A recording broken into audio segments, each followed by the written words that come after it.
Assalamu alaikum wa rahmatullahi wa barakatuhu. Peace be unto you, and the mercy of Allah and the blessings of Allah. I start in the name of Allah, the most compassionate and the most merciful. Jazakallah khairan, may Allah reward you, Brother Mubarak, for your recitation of the Quran. So now we turn to our keynote speaker, Sister Aminah Assilmi. And just to give you a brief introduction as to what this lecture is the result of. It's basically the result of a series of two things. First of all, the most immediate being our Islamic Awareness Week, which we have been having this whole week. We've been having various events and speeches, and as you can see, part of the display outside. Secondly, and more sort of more attention drawing, is the fact that the media turned its attention on Muslim women in France and Quebec when they were not permitted to wear the hijab, the Muslim covering, in their schools. And because of this, we decided to invite Sister Aminah Assilmi to come and go beyond the veil to speak on the issue of Muslim women today. Just a few words on the speaker herself. She is a proud mother of 3 and a grandmother of 3. She has a degree in broadcasting. She is the director of the International Union of Muslim Women, and she is the regional coordinator for the Council of American Islamic Relations. And she is also the coordinator for the Islamic Society of North America Field Services. And that is just the beginning of the list. So without further ado, I will hand over the floor to Sister Aminah.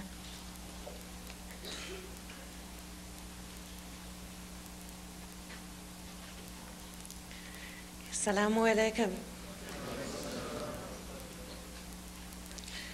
I stand before you as a Muslim woman who is very proud of being a Muslim woman. I stand before you as a Muslim woman who chooses to wear hijab and does so very proudly. I stand before you as many women all over the world do, struggling for our right to practice our religion. Tonight I'm going to begin by discussing briefly what it means to be a Muslim woman, what Allah has said about the Muslim woman. After you know that, you may understand why women are the ones who are fighting. It's not the men who stood up in Egypt and fought when they tried to pass the law prohibiting women from wearing hijab. It was the women. It's not the men who have stood and fought in Pakistan as the women are fighting for the right to cover their hair while they're attending the universities. It's the women. It's also the women who are fighting in Tunisia when they're told not to leave their homes if they're wearing coverings. It's the women in Algeria who stand up and say, we wish to wear our hijab and be identified as Muslim women. Many people look at this and think that this symbolizes oppression, that this represents the superiority of the man to the woman. If this was true, very few of us would fight for our right to wear it. Our hijab is only one of the rights that Allah has granted to us, and it is a right.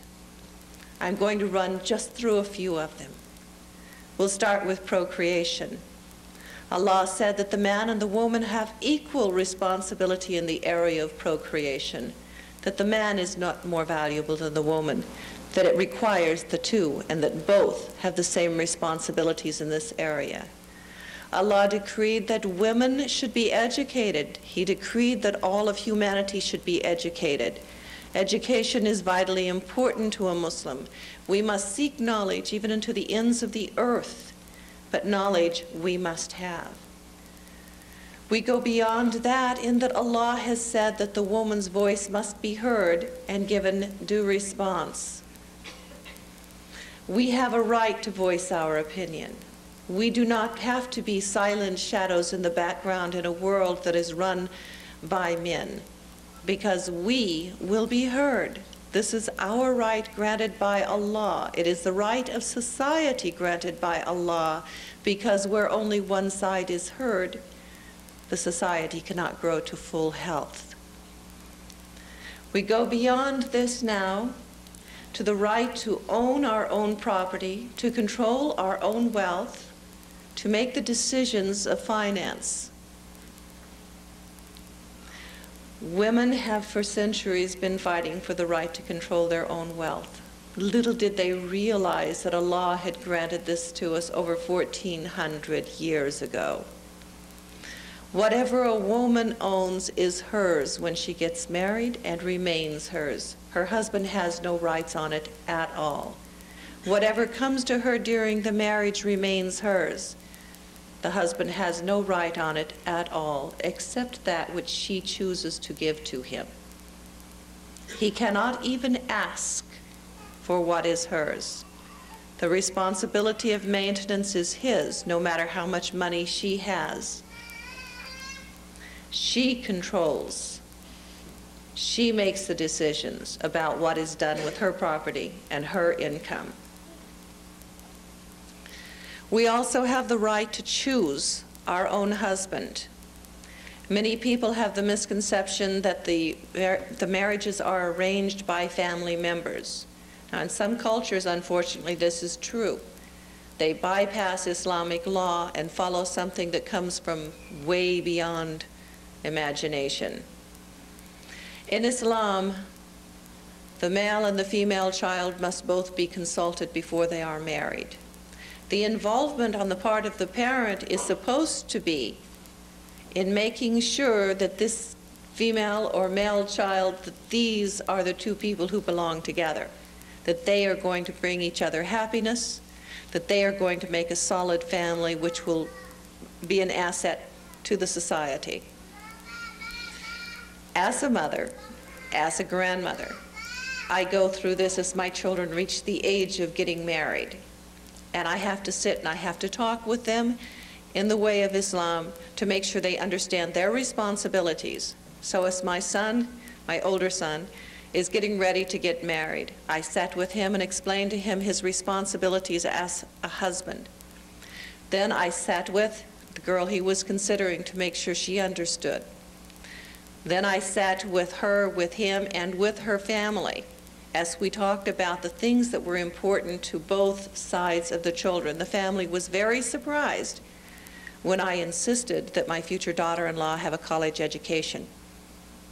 And it's written into the contract that she will have a college education. My son must provide this for her. Not just the opportunity, but he must encourage her. He must make it easy for her to attain a college education. As a mother, I know that my son does value intelligence in a woman.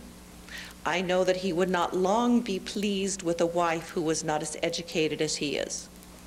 I know that my grandchildren would not do as well.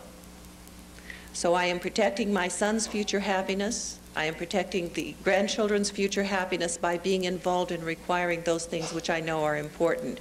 There are many other things that we discuss too. We dealt with issues that could become problems in the future. Things that had been left between the two of them would never have been mentioned. They would just pray to God that everything ironed itself out. But in Islam, we recognize the fact that a man and a woman coming together does not create a new family. But a man and a woman coming together brings two complete families together to making one. And it's very important that we do it in the right way. We're not making a separate entity. We're bringing people together. We're making a stronger society, not a more splintered society, a stronger society. The importance and the involvement of the parents also comes into a greater importance should the woman decide to work, because we have extended family now. So if my daughter decides that she wants to go to work, she can leave her children with me, or she can leave her children with her mother-in-law or one of her sister-in-laws. But she doesn't have to leave the children in the care of someone that we don't know and that we have no idea what they're going to teach the children. And this is a very important thing. See, in Islam, we recognize the value of motherhood. We know that motherhood is the single most important profession in the world. That's right. This is a profession of power.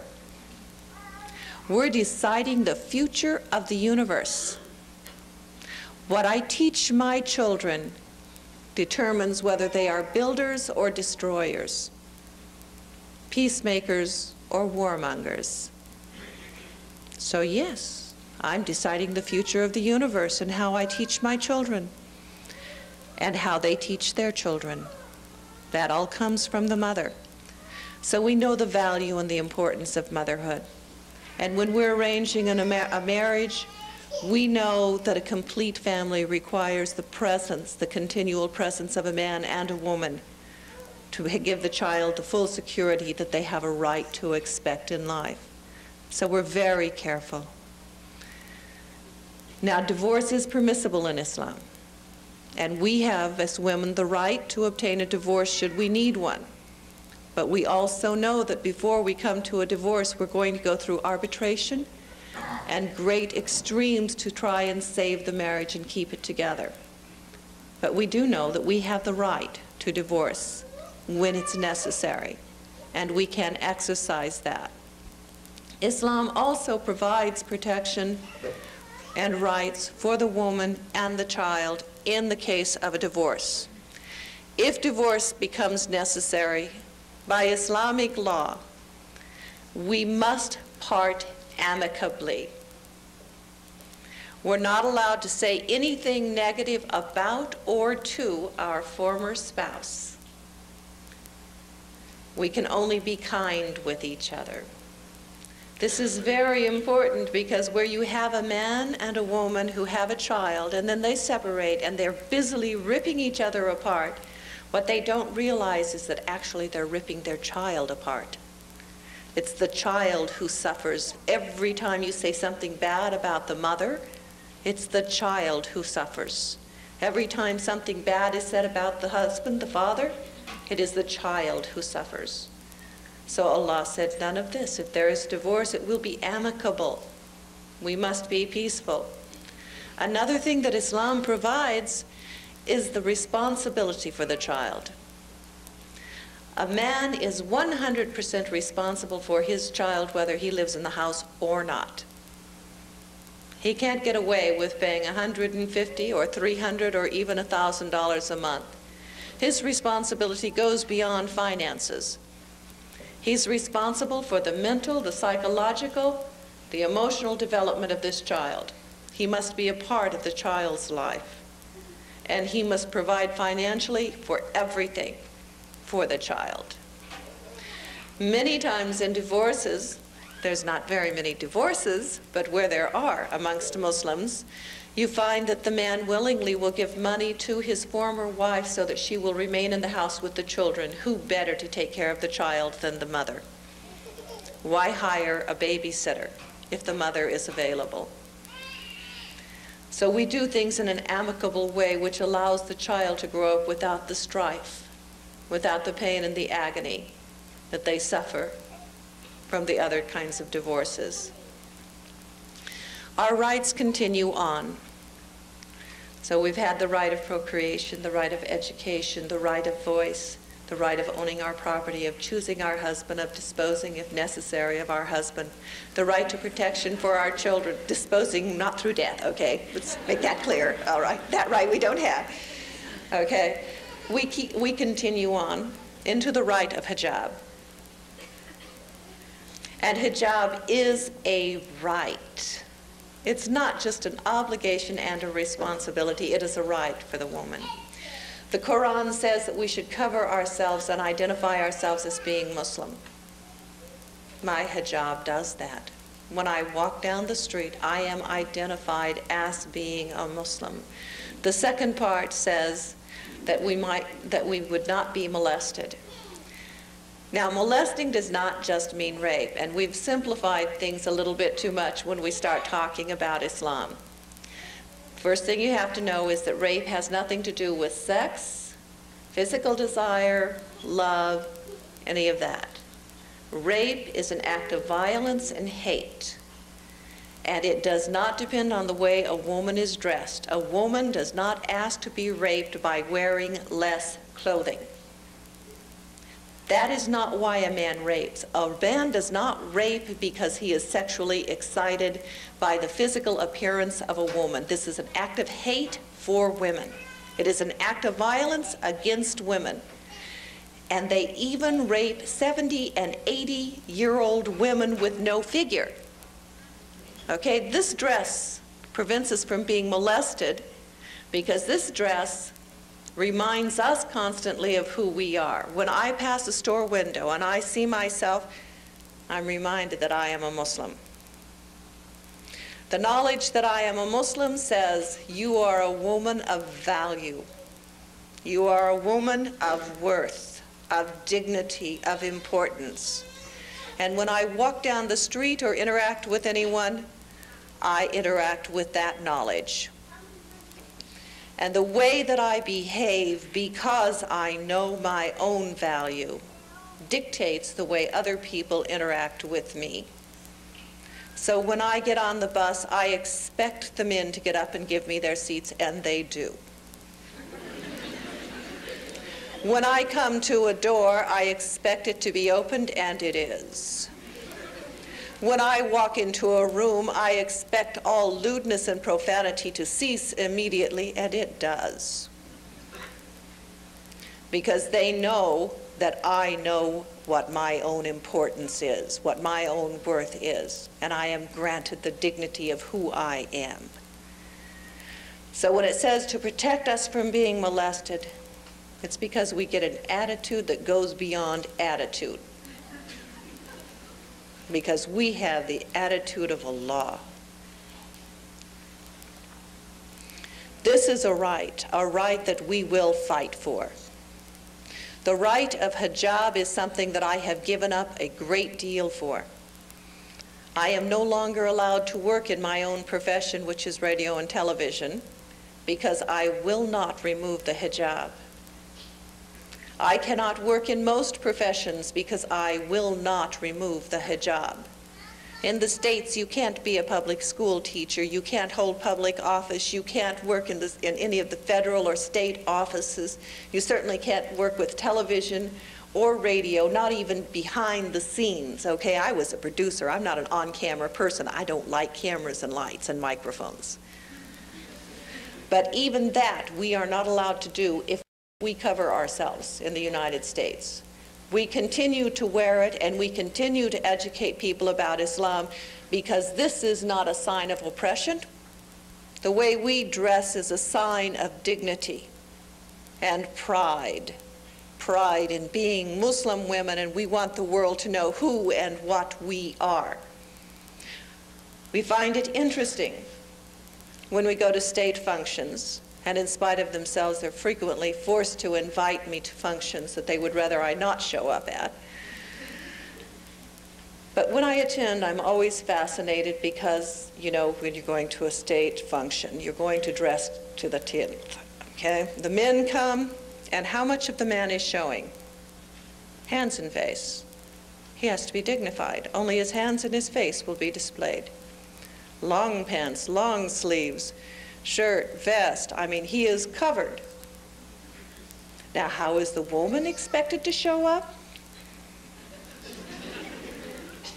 She's expected to be down to here, down to there, up to here, as much less as possible and as tight as possible. Now, why is it that a man to be dignified is covered, but a woman covered is oppressed? There's a bit of inequality there.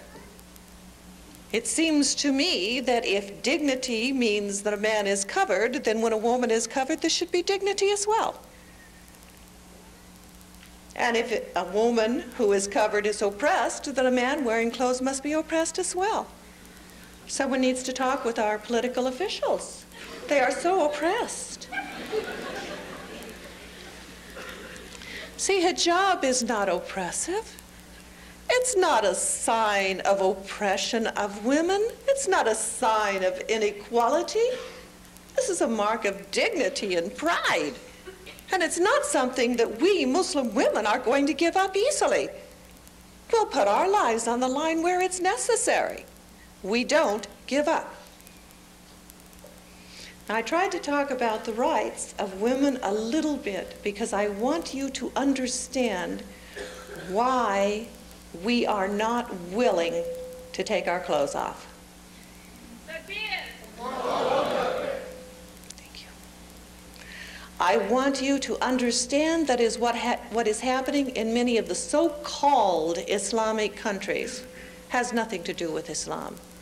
And we will fight the governments even there for our rights that were granted to us by Allah. We have an advantage over most women in that the rights granted to us by Allah over 1,400 years ago are permanent and forever. And we know what they are. We have something that we can look into and see what we are supposed to be like.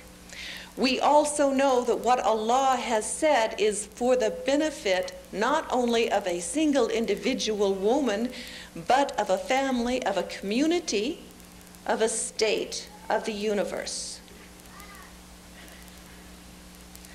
We know that everything in Islam is of benefit, and this includes our hijab and our modesty.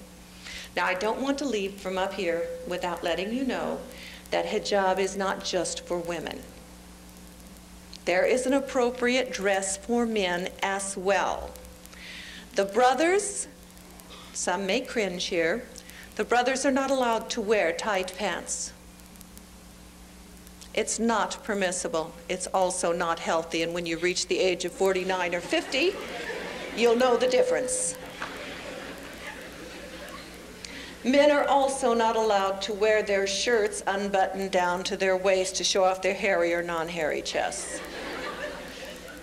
Men are required modesty as much as women are. Men are not allowed to dress effeminately. Silk is reserved for women. Gold is reserved for women. Men are not to wear them. There is a proper dress for men and a proper dress for women. There is a proper dress for behavior for women and the same proper behavior for men. When we talk with each other, we are to lower our gaze.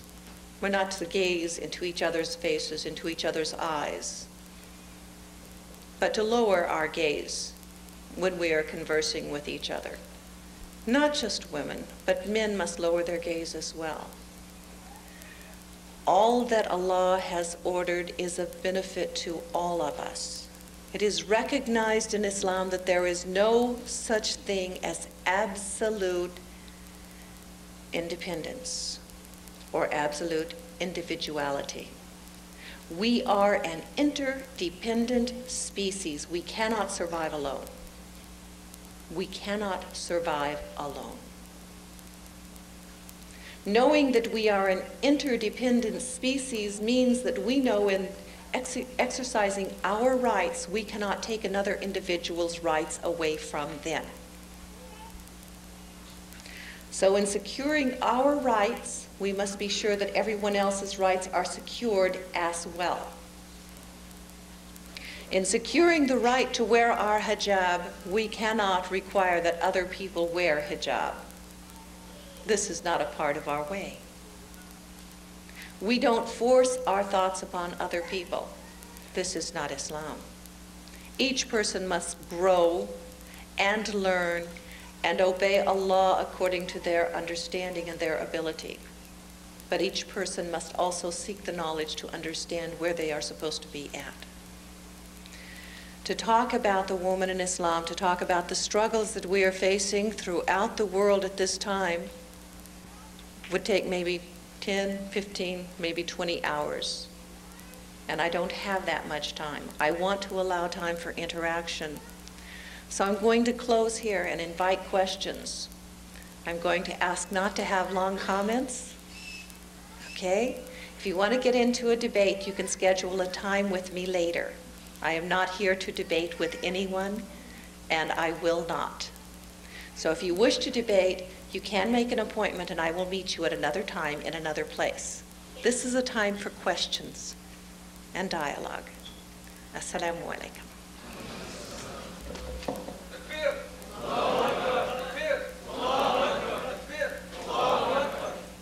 Okay, I'll just first of all take one question from here, then I'll take it from the the right and then from the left. I may have misunderstood, but was it a must for your daughter-in-law to have a college education to marry your son? If so, why? Well, I tried to explain that when we dealt with setting up the contract for them for getting married, I recognized how important her education was to my son. I also recognized how important it was to her that I knew that she truly wanted to have a college education. It was by agreement between me, her parents, her and him, that was included in the contract that she would have the education. And it was done because we knew the importance to them, and we didn't want them, I didn't want my son to later on say it's inconvenient. I wanted him to know he had this obligation and could not back away from it. I wanted the same thing for her. I wanted her to recognize the importance of education and for her to go ahead and pursue it. Now you have to understand also that, just as in the case of my daughter, we have another part of the agreement. I didn't cover all of the agreement. The agreement is quite sizable because the negotiations that went on were quite prolonged, all right? Now if they have children right after they get married, her college education will wait until they start to school. My youngest granddaughter starts school this next year, and at that time my daughter will return to college to complete her education. But as long as she has a young one in the house, the understanding, the agreement between us is the first obligation is to the child. And we will put aside some things that we want for ourselves for the benefit of our children. So my daughter will be going to school part-time. If my daughter-in-law gets pregnant right away, then she will also stay at home until the children start school. And then as they go on, then they continue with more hours of education. Assalamu alaikum, sisters. Thank you for coming all this way to address us. One of the things that troubles me about women in Islam, books and pamphlets and things that I pick up, is that they're always very theoretical. They're always, this is what Islam says about women, and women are equal in Islam, and it's always very theoretical. And when you look around the world, you don't see that at all. In Muslim countries, I don't see what I consider to be equality. Women staying home, women not being able to drive cars, things like that. And I was wondering if you could speak to this, the sort of discrepancy between theory and practice. Why you think it's occurring in such a vast majority of countries which profess to be Islamic, and any practical advices on how we can change this. Very often I say, well, they're doing this, and the people tell me, well, no, that's culture, that's not Islam. But, I mean, when does culture stop, and when do we start practicing Islam? Gee, that's a question I've been asking myself for years. When does everybody drop their culture and recognize that there's only Islam? It would save a lot of trouble. How did all of this start? It started when the Muslims ceased recognizing the importance of knowledge, ceased recognizing the importance of reading the Quran themselves and gaining the knowledge themselves, and started relying only upon scholars. Now, scholars are very important because they help to open Islam to us. They help us to reach a higher level of understanding. But you have to understand that when you are learning from a person, you will not learn more than that person has to offer without going to another person. And many people have been limited in their knowledge according to what their single teacher has wanted. Many people in cultures, the daughter has learned what the mother knew and has usually forgotten half of that. And then she gives that one half to her daughter, who loses another half. And it goes on down, and you just keep losing more and more of the knowledge. It was continued during the era of colonialism. The colonialists could not deal with Islam. They had to destroy it as best they could, and we had the evidence for them on how to do it. All they had to do was to read the hadith, and they knew how to destroy the Islam and the power of the Muslims. We were told that we could not be conquered from without until we destroyed ourselves from within. We let go of the knowledge ourselves, otherwise we could never have been conquered. we moved away from the practice of Islam, or we could never have been conquered. Now, in order to maintain control of us, they must see to it that we never gain the knowledge of Islam.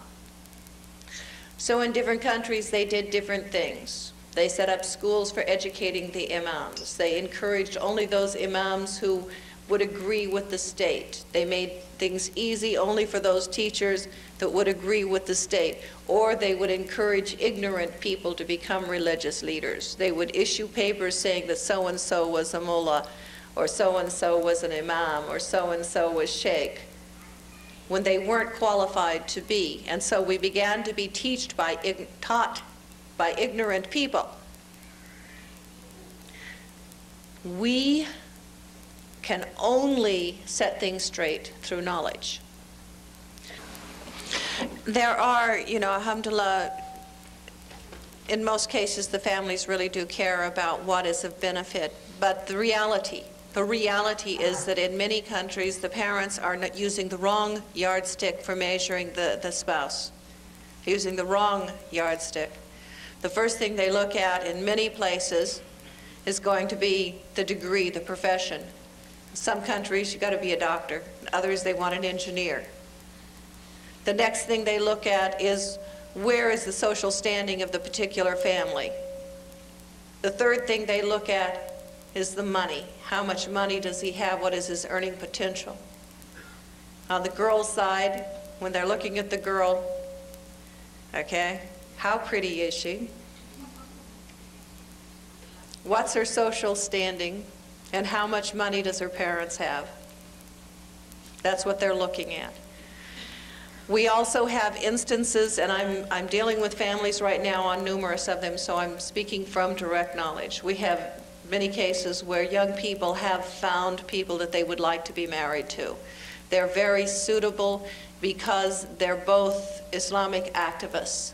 They have the same goals in life, they have the same desires in life, and the parents are preventing the marriage because it's not the right class, it's not the right nationality. Yes, it's not the right nationality. Sometimes it's the right nationality, but a shade too dark. And so they won't allow the marriage to happen. And this is not Islam. And so in this case, we have to stand up and really work to educate the parents. And when I'm counseling the parents in these cases, it's very difficult and very delicate thing to make them understand that Islamically they are doing a wrong thing to prohibit this marriage. Just because they have a cultural prejudice, they should not pass it on to their child. An example is that I have an Egyptian girl who happens to be wanting to be married to a Pakistani boy, and neither family will agree to it. Yet they've been neighbors for their whole life. They've lived on the same block for their whole life. They've gone to school together, they've grown up together, they've played together. They've been part of the same Islamic organizations throughout their whole lives. They want the same things, they know each other, they're comfortable and familiar with each other. It's not like he lives in one country and she in another. They've grown up together, but the parents will not allow them to get married. They want someone from their own country. And the children are really not from that country anymore. They haven't lived there for their whole lives. And it's a very complex situation. I'll shorten my answers. I'm sorry. Okay, well, I've got a bunch of questions here. So Why don't you do two from there and okay, well, I'll from the mic. 5 from here because Okay. they're all to do with I'm hijab. agreeable. What you need? Okay, basically they're all to do with hijab. One is that if the woman has the right to wear hijab, do they also have the right not to wear hijab? I.e., is it possible for a woman to be a good Muslim woman and not be covered? And also, there are questions about, why doesn't a man wear a hijab on his head? And He should. also, okay, let's see. And the other one is that in Algeria, the armed Islamic group has killed women who do not wear hijab. What is the basis for various Islamic movements imposing moral standards through violence and coercion? Yeah, I can deal with them all. They all lump together very nicely.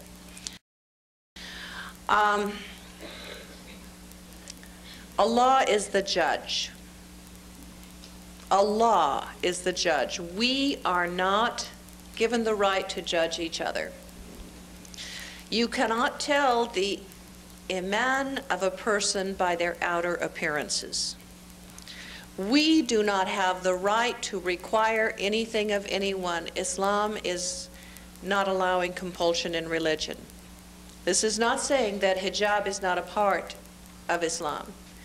But hijab that is worn for any reason other than for Allah serves no value and is of no purpose.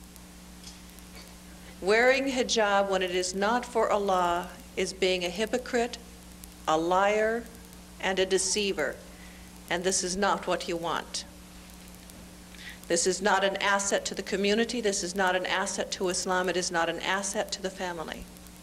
Yes, we want to encourage the wearing of hijab for both men and women. Yes, the men should be covering their hair, although I know there are some schools that say it's not as important, okay, but it is by all schools better, at least, if the men are covering their hair in some way.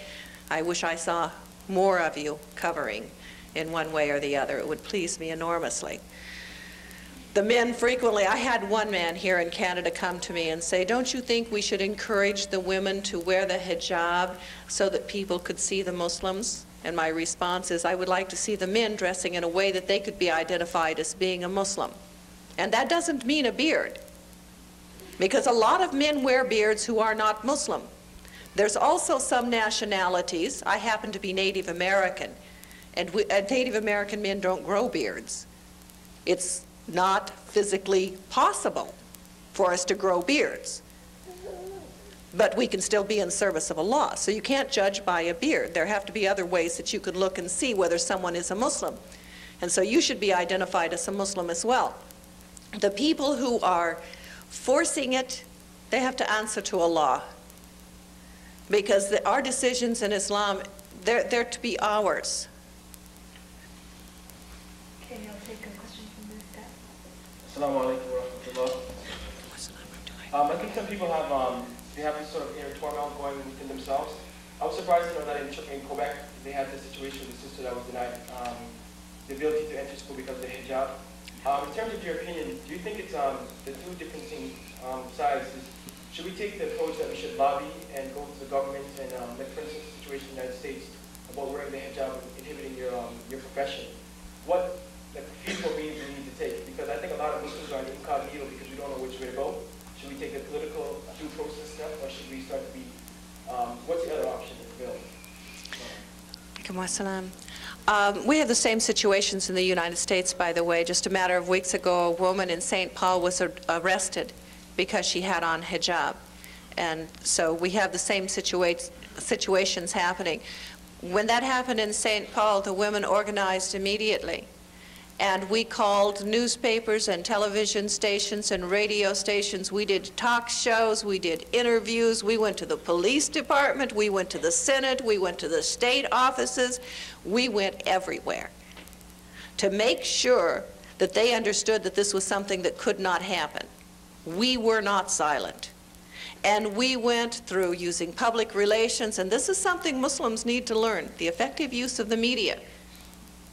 All right? We didn't yell, chant, and scream. We were not violent. We were not obnoxious. Every letter we wrote was polite and persuasive and carefully worded.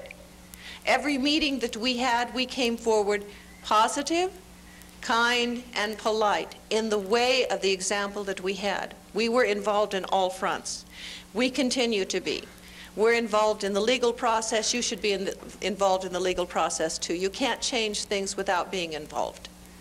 But you have to know the limits. I mean, I don't give bayon to the President of the United States, but I know I am subject to some of his decisions. So what I have to do is educate the foolish man so he knows what the right decisions are to make.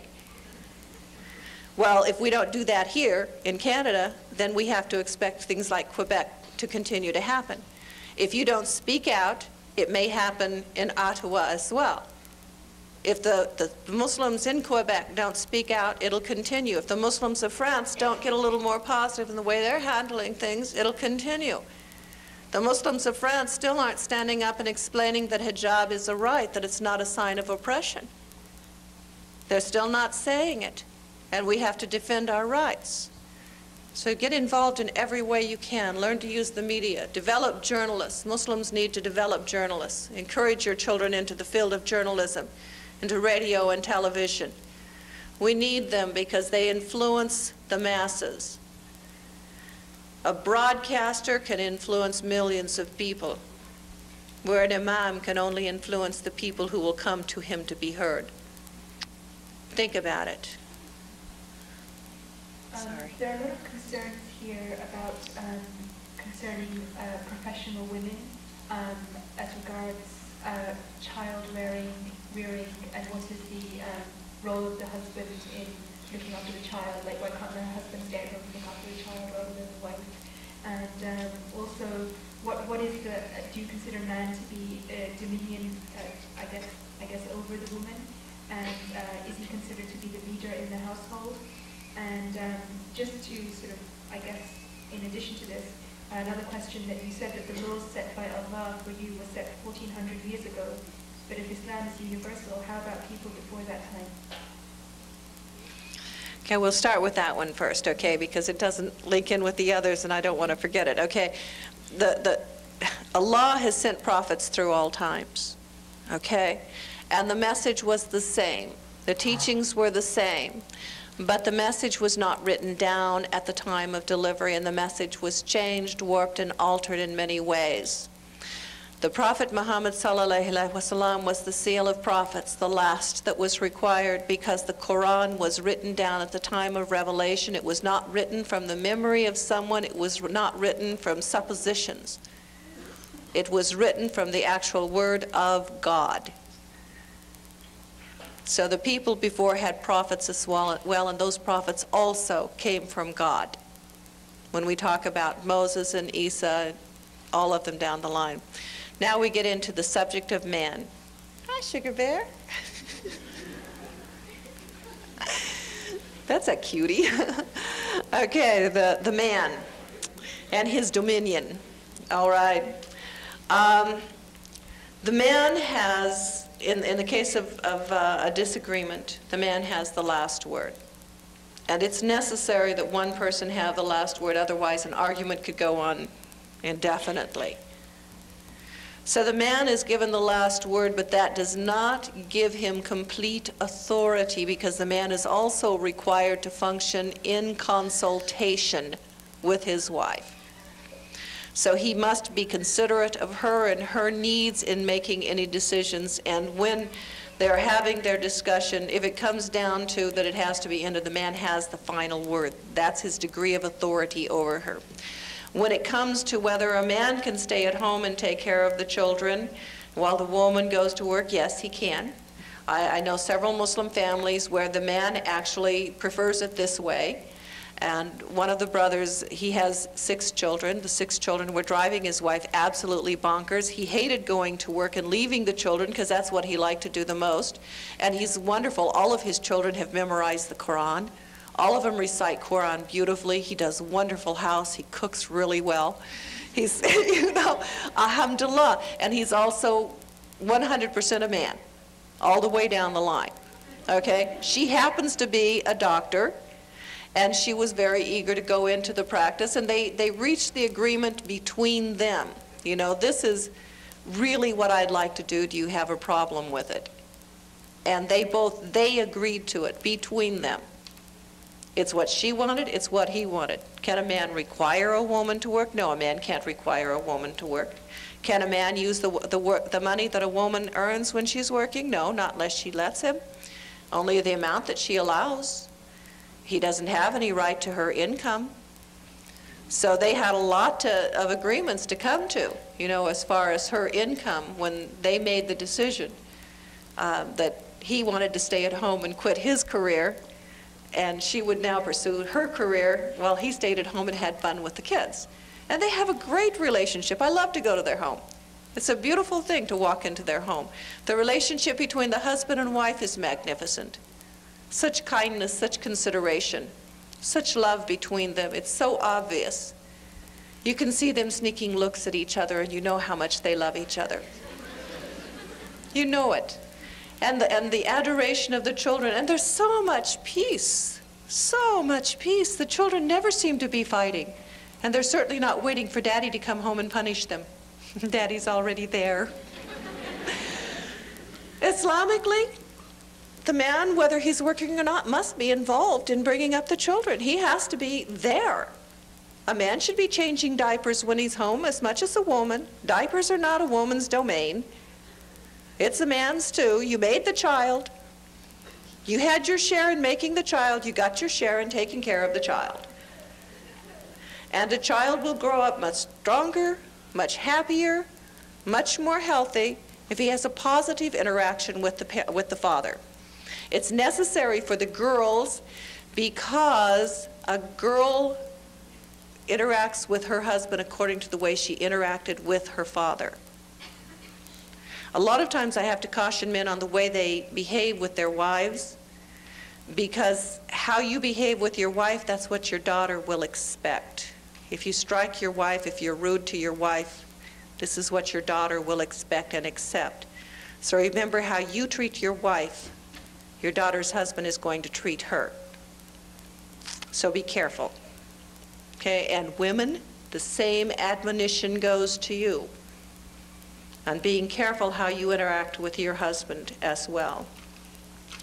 Boys in particular need to have a lot of time with their fathers so that they can learn how to be men, so that they can learn how to interact in society, so they can be confident and secure.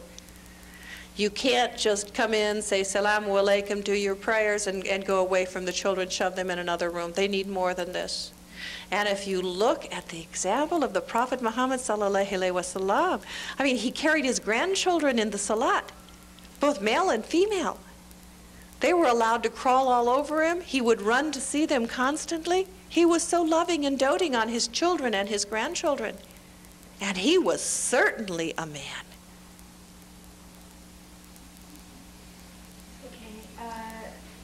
These are questions again on hijab, one question is, what exactly is hijab? What are the requirements?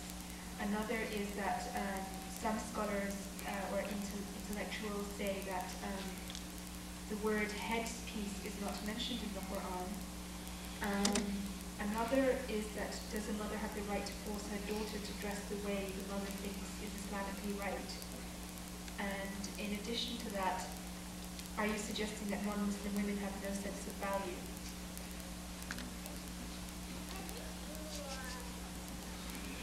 We have a lovely floor show going on here. This is wonderful. Proper hijab. There's a lot of dispute. Okay, so I'm just going to lay out what is minimal. Okay? Your hair should be covered, your body should be covered, your arms should be covered, your legs should be covered. It should not be in something that is sheer, and it should not be in something that is tight to show off your figure, okay? This is in front of men and non-Muslim women. Now, when you're amongst the Muslim women, again, there's a proper dress, and you have to be covered from here to your knees. And again, it must be loose-fitting, and it must not be sheer. So there's a proper way of dressing all the time. These are the minimums. The minimums. This allows a lot of flexibility. It allows a lot of room for individual creativity. It allows room for culture. It allows room for imagination. But that is the minimum, and anything less than that is less than the minimum. And another question in addition to that was, are you suggesting that non-Muslim women have no sense of value? No, I'm not suggesting that non-Muslim women have no sense of value, not by any means, okay? I grew up amongst non-Muslim women who had great sense of value and who I valued enormously, and who taught me a lot of very important things. So it has nothing to do with making that kind of accusation by any means, okay? There is a difference in the way that we believe in interacting. there is a difference that we think is better as far as the development of society. In many cases, you look at it, and like my grandmother would say, it's very old-fashioned in the way that we dress, in the way that we interact, in the way that we are with each other. And yes, maybe it is, but maybe that's because that was a better time and a better way of being. There was certainly less violence, there was certainly less abuse, there was certainly less divorce, there was certainly happier times for our children. There were a lot of benefits in that. Change is not always for the better. Change is not just by nature good. So we have not altered or changed because we believe that our book comes from God and cannot be changed. Some other religions do periodically rewrite their holy books or reinterpret their holy books. We do not do that. We believe that Islam is for all times and correct for all times and cannot be changed, cannot be altered, cannot be improved upon. Okay, any questions from the floor?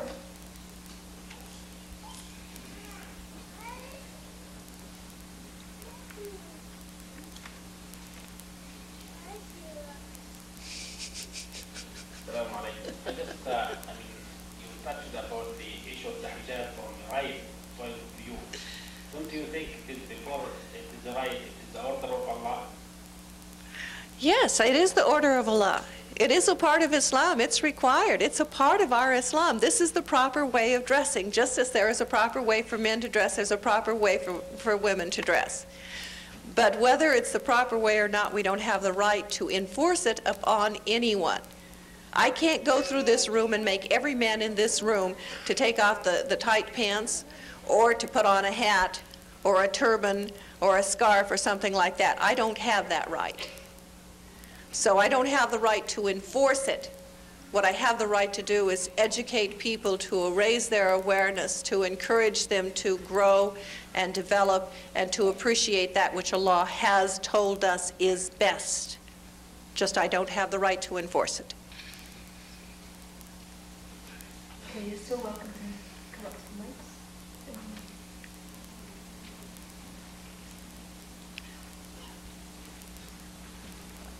You're talking about arranged marriages.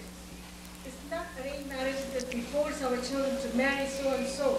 It's just kind of protection that older people, like as a parent, know what is good for their children. I think you misunderstood what I said about arranged marriages. When I was talking about the involvement of the parents, I mean, this is what we're talking about, is that the parents are involved in it. But it's not without consultation of the children. I mean, the children cannot be married without their consent. That's Islamic law. Yeah, And so we don't do that. And if, sometimes our children are so young, they're so emotional, they don't know what will happen after. but we still, whether you think that or not, you don't have the right to require the marriage if they don't agree to it. This is Islamic law. So whether you think the children are too young and that they won't agree to it because they're too young or emotional or not, as long as they don't agree, you can't do it. We can't alter that. We can't alter that. That's true, but sometimes the parents have to get involved. Well, I encourage involved in it. I mean, after all, I've been involved in my children in getting their marriage, and I didn't say yes to the first one, and I encouraged on the second one. I said, this girl, this classmate of yours, this is really a good girl. This one I really like. I like having her around. You should give her more consideration. And so then he took a second look at her. He hadn't really paid attention before that, and he took a second look at her because he'd been more attracted to another one who was more vibrant and energetic and everything, but I knew that this quiet one was more suitable to him. So, yeah, I encourage the involvement, so you're not understanding what I'm saying. I've been very involved in the marriages of my children, very involved, to the limits that Islam says. If my son had said on the quiet one, no, Mom, I don't want her, that would be the end of it for me. I couldn't have done anything about it because it's not my right, even though I knew she was the better choice. I couldn't do anything if he said no. And the same thing with my daughter. When it came time for her to get married, okay, I mean, there was one man, I think I probably would have died if she'd gone ahead and insisted on being married to him, but when it came down to it and I presented Patrick to her, as much as I wanted him for a son-in-law, as much as I thought he would be a good son-in-law, if my daughter said no, that would have been the end of the discussion. Yeah, I couldn't have gone any further. Suggestions or protection from the parents as well. Well, that's what I said. That's what I said, and continue to say. Okay.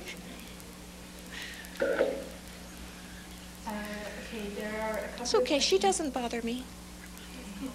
Oh, okay.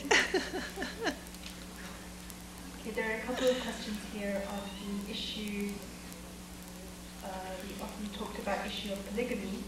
As I understand, men are allowed to have 4 wives. Is this not the height of unfairness? Oh, I forgot to bring that up. I'm sorry. I'm talking about women's rights, and I forgot one of the most controversial rights that women have, and that is the right to a co-wife. Oh, I see. You think that polygamy is for men. Oh, my goodness. Let's straighten this out right now.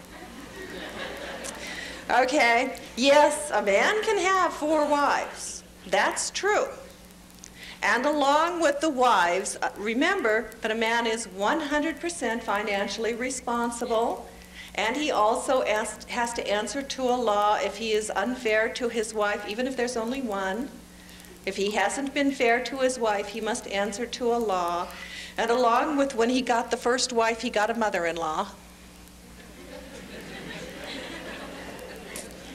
And a father-in-law, and probably a few brother-in-laws.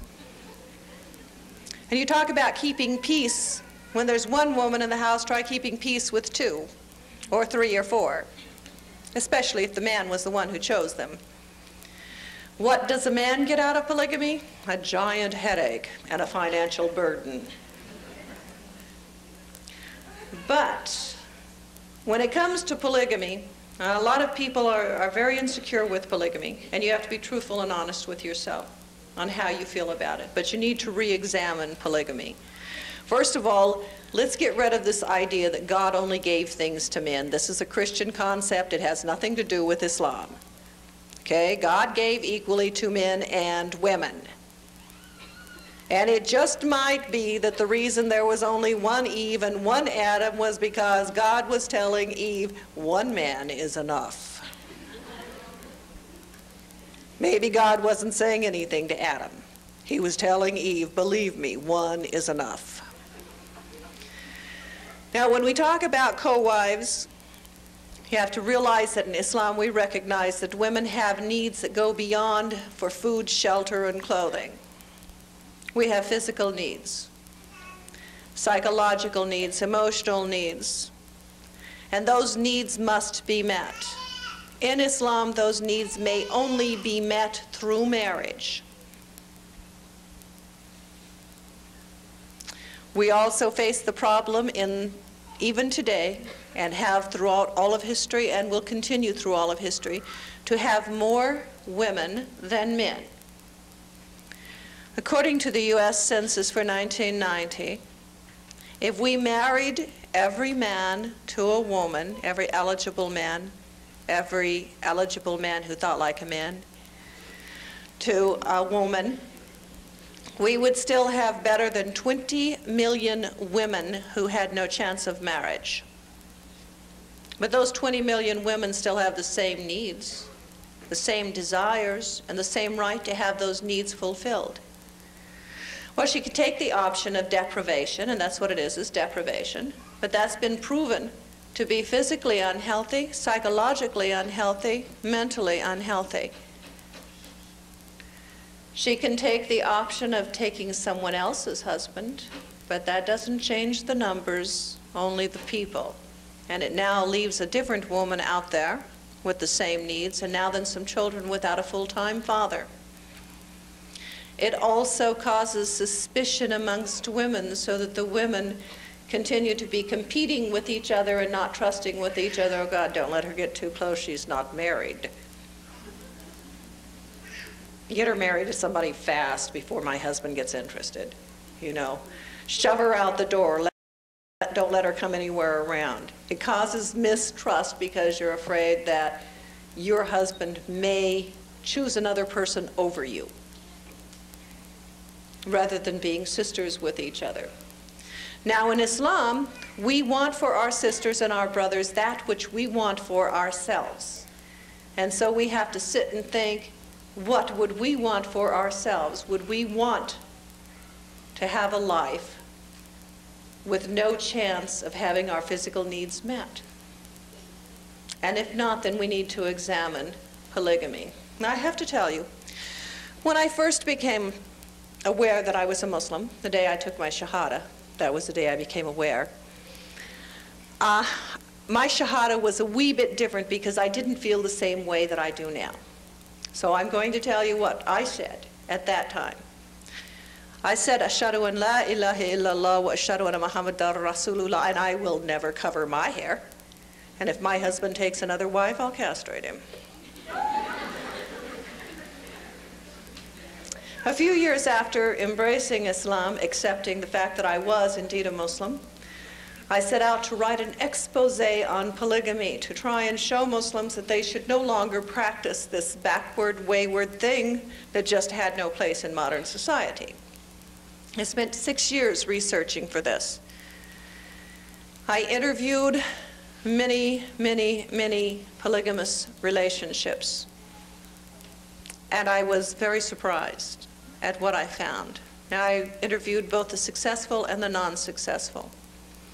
I submitted the book for publication, and it was entitled Marriage and Family Life in Islam, and none of the big publishing houses wanted to accept it. I recently retitled and resubmitted it as Making It Together, a successful guide to the practical guide to the successful practice of polygamy, and I have 3 publishing houses wanting it. The book doesn't contain that much about polygamy. Sorry, you may be disappointed.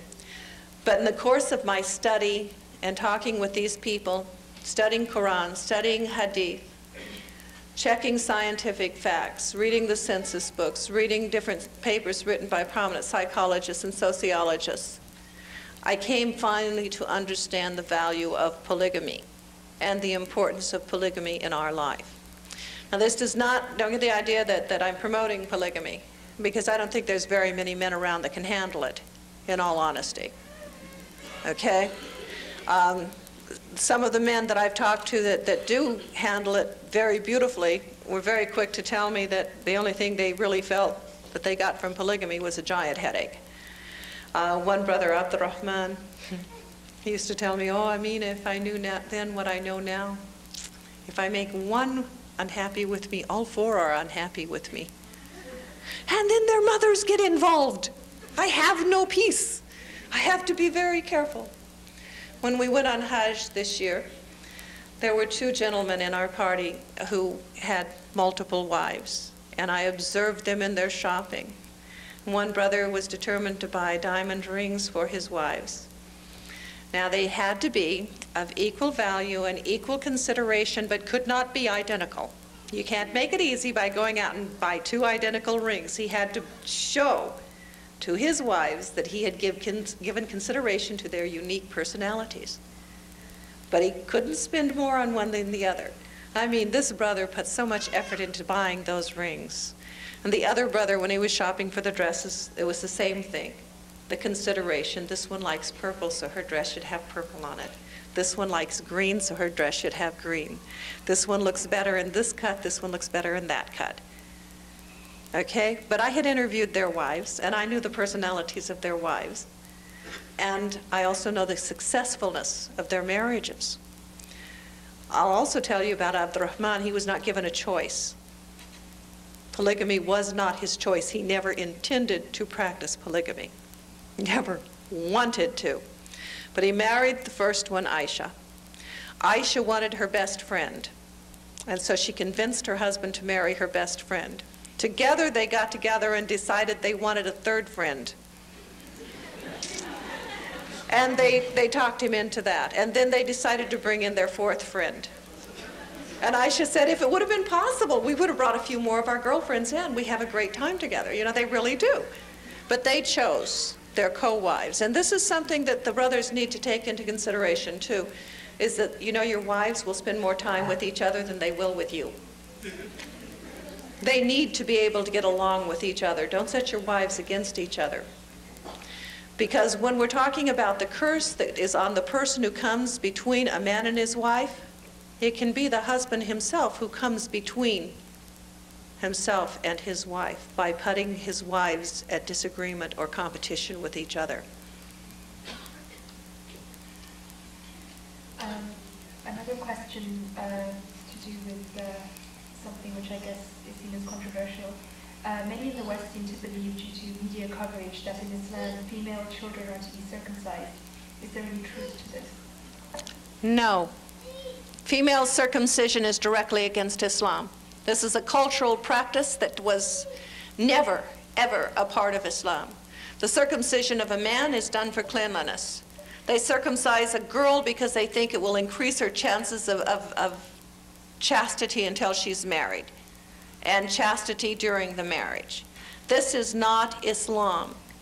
And if you're doing it, you better think twice about it, because you're going to have to answer to Allah for it. This is not Islam. This is a cultural practice, one of those things we must throw out. Any more questions from the floor?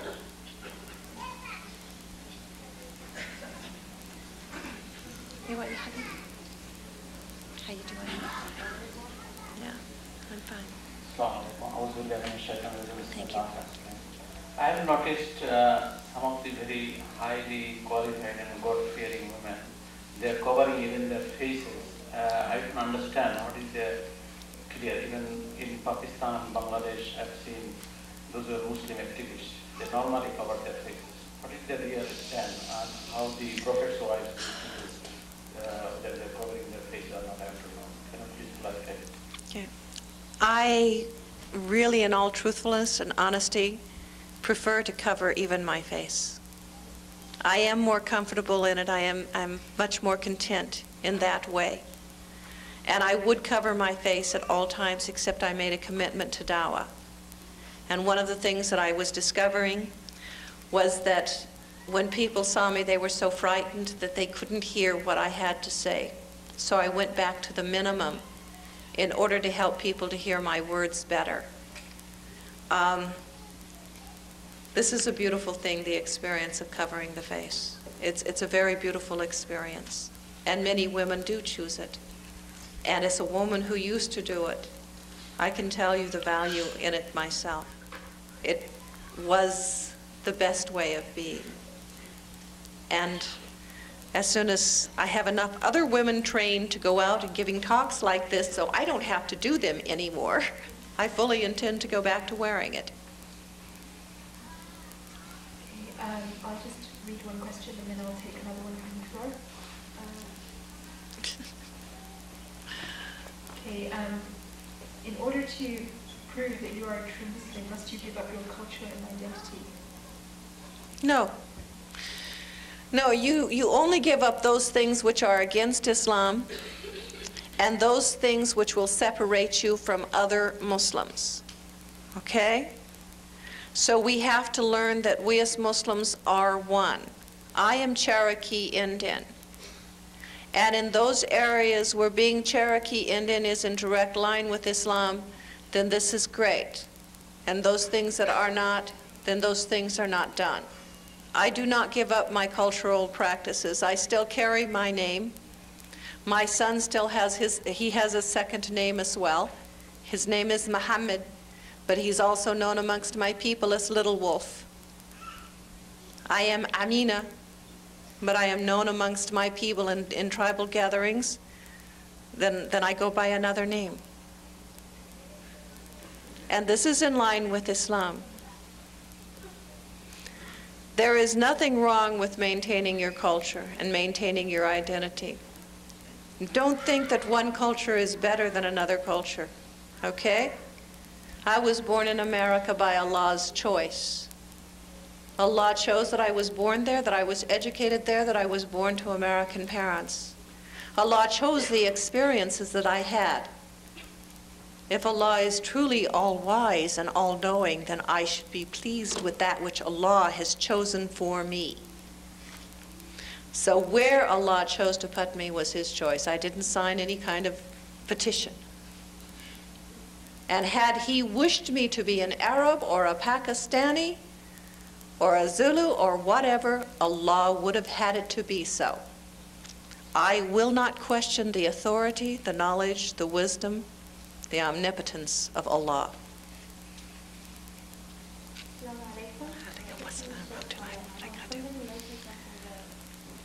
scholars say that the word head cover is not in the Quran or it's not in Islam.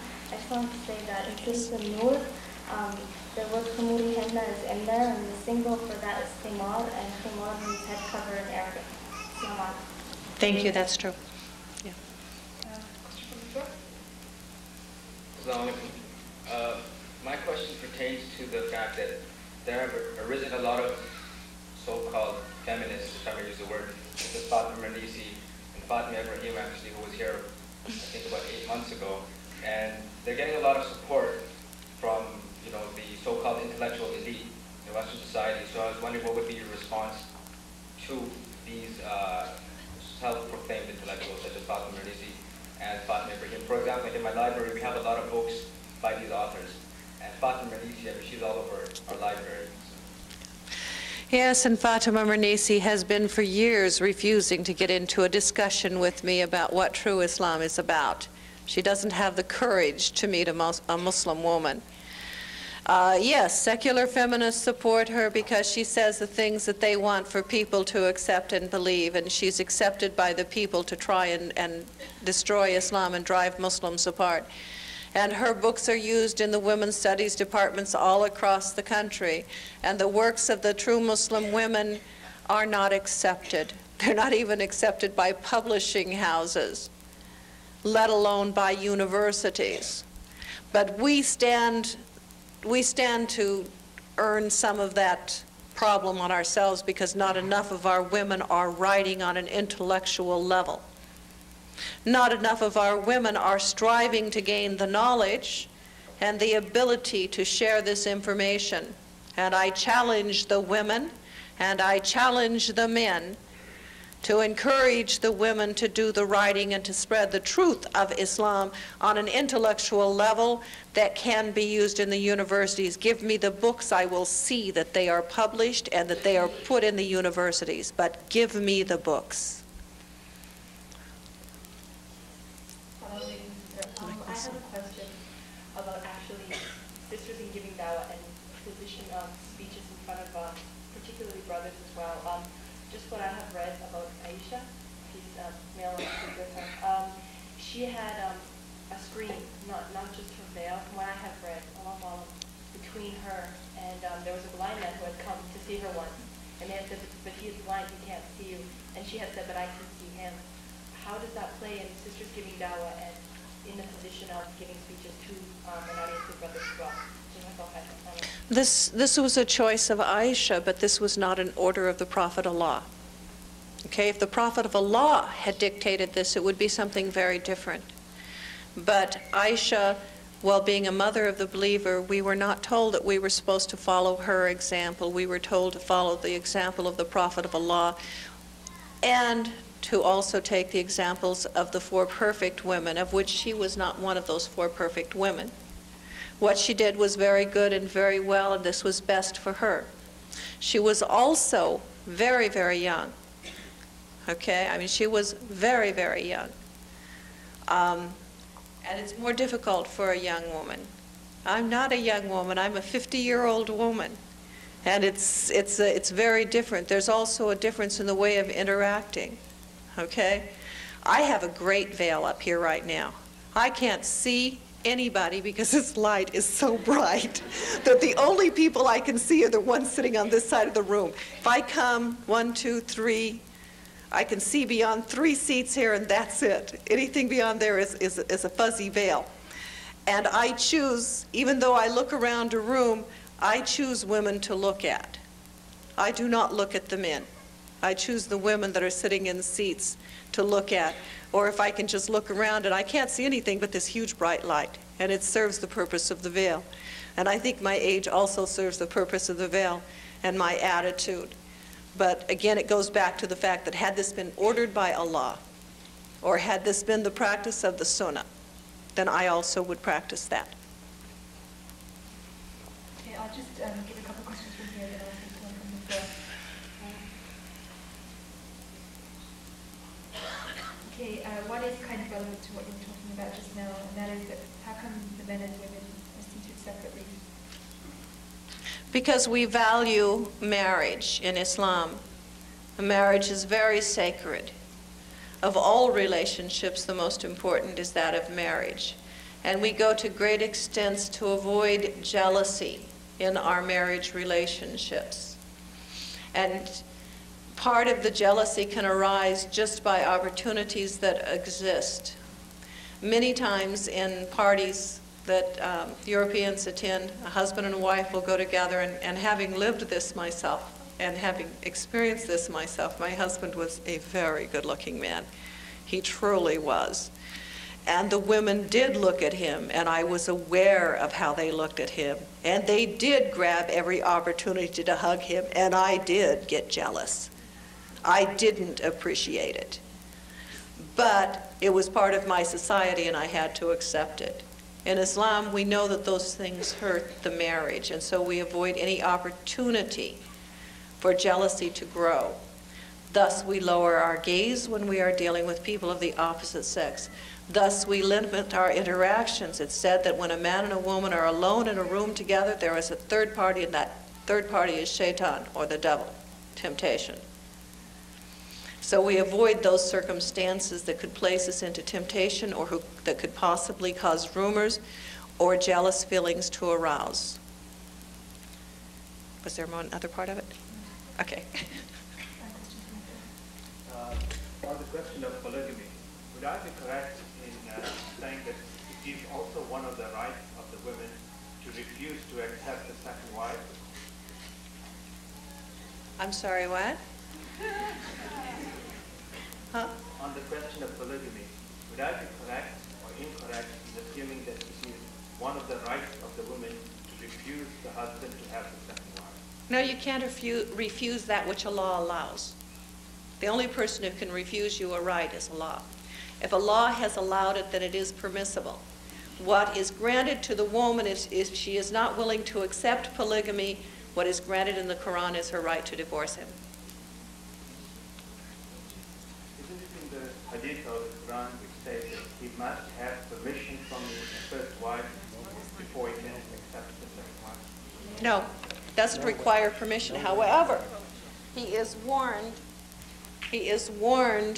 okay, that he's responsible as far as making his wife unhappy, and that if it's going to make his wife unhappy, then he either shouldn't do it, or he should recognize that she has the right to leave. But it doesn't say that he has to consult her. But how are you going to know if your wife is going to be unhappy and want a divorce if you don't talk to her? I mean, you've got to talk to her. I have some doubt about that interpretation. Okay, I'll just read one question and I'll take them from the floor.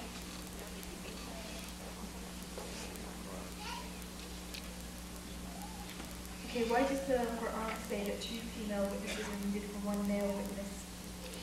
Okay, here's again a little thing. If we pick out one little thing without looking at the whole picture, you know. In one instance, in only one instance is this true. This is in areas of finance. In areas of finance, it requires 2 women to 1 man.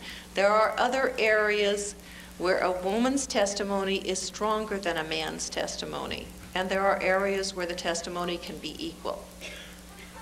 Only in finance does the Quran say that it requires 2 women. Our cultures have taken this and carried it to the extreme. In some cases, we're not even allowed to witness. Now, there's something else that is very magnificent about this.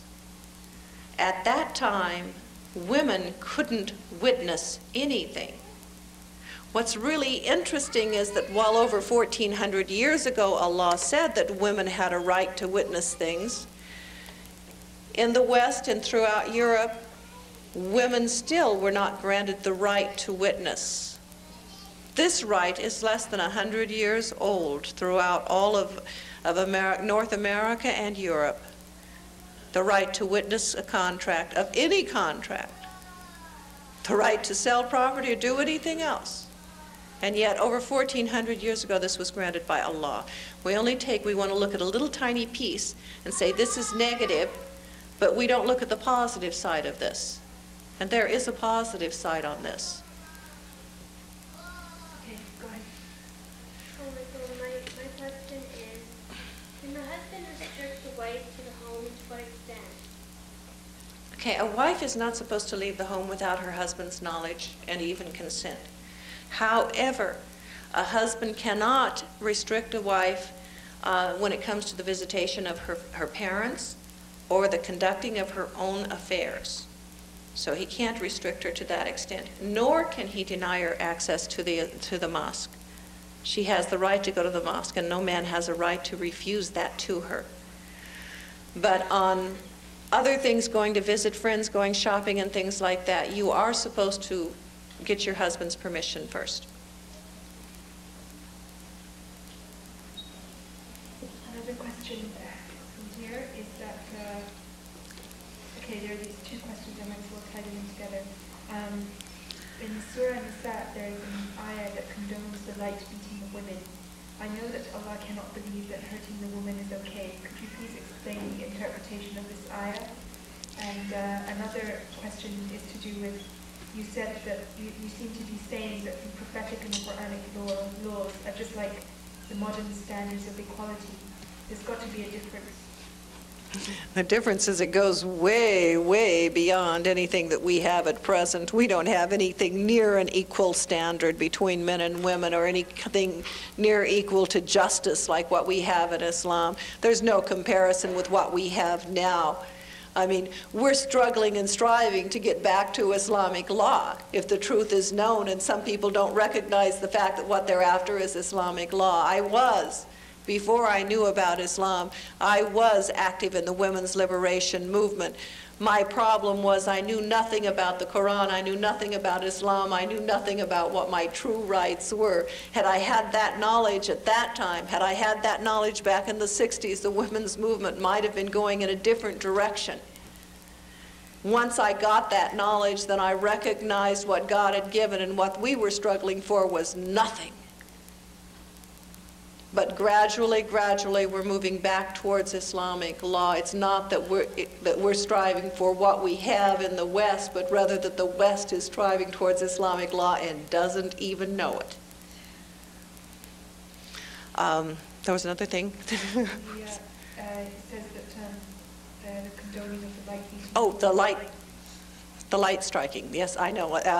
Different interpretations use beat, whip, you know, they make it very, very violent. But actually, what the Quran does say is that under certain circumstances and after certain actions, a man may strike his wife lightly.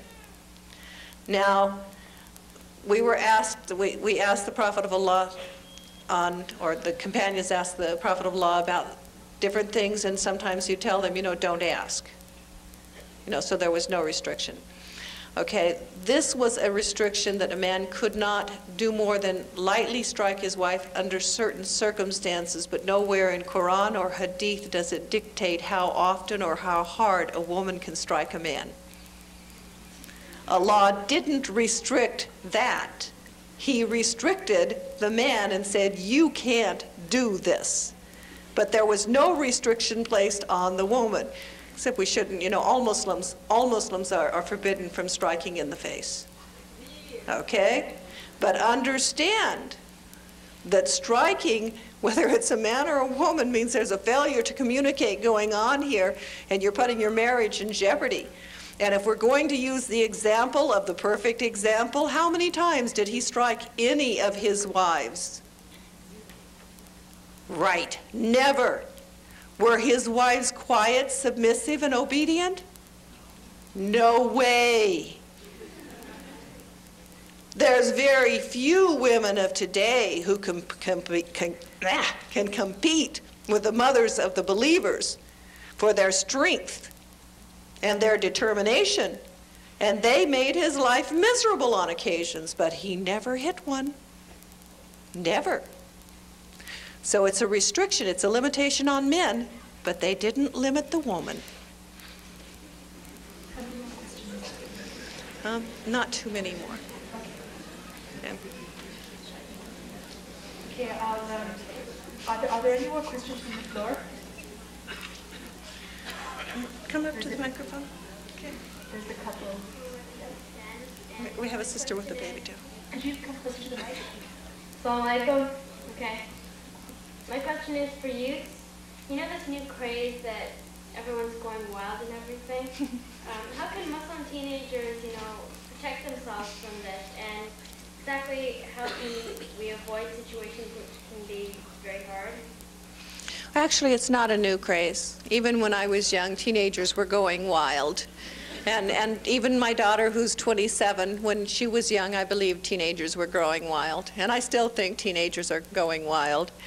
The older person always thinks they're going wild. Unfortunately, in this case, it's true because the family has deteriorated to such an extent that the teenagers have no one to turn to. And where we live,